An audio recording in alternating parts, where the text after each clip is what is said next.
تو انشاءاللہ ہر وار اس کا اسی کے اوپر پلٹ جائے گا، وہ اپنے ہی جادو کی نحوست میں غرق ہوگا۔ اور ایسے ظالم کو مر بھی جانا چاہیے جو لوگوں کو نقصان پہنچاتا ہے اور کالا جادو، کیونکہ شریعت میں بھی ایسے بندے کو قتل کرنے کا حکم ہے۔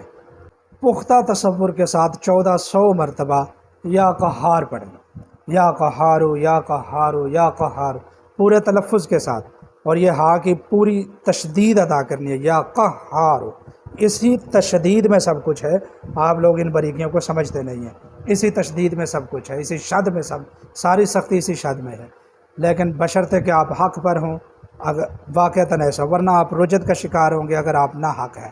خام خواہ یوں وظیفہ کرنے سے ظالم کے اوپر تب پڑتا ہے جب وہ ظالم ہو، اور اگر وہ ظالم نہ ہو تو پھر آپ کو نقصان ہوتا ہے۔ تو اس لیے لوگوں کو میں ہمیشہ یہ مشورہ دیتا ہوں کہ آپ جلالی اعمال نہ کریں بلکہ جمالی اعمال کریں۔ تو بہرحال یا قہار کا یہ عمل جو ہے یہ ایک مرتبہ زمین و آسمان کو ہلا کر رکھ دیتا ہے۔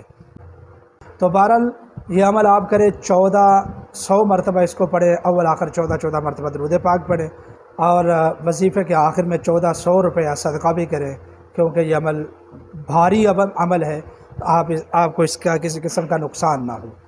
یا قہار 1400 مرتبہ آپ یہ عمل 21 دن تک کریں، دیکھیں کہ کام ہو گیا ہے تو بند کر دیں، اگر کام نہیں ہوا ہے تو آپ اس کو 41 دن تک کریں، اگر ضرورت پڑنے پر آپ اس کو 61 دن تک بھی لے کر جا سکتے ہیں۔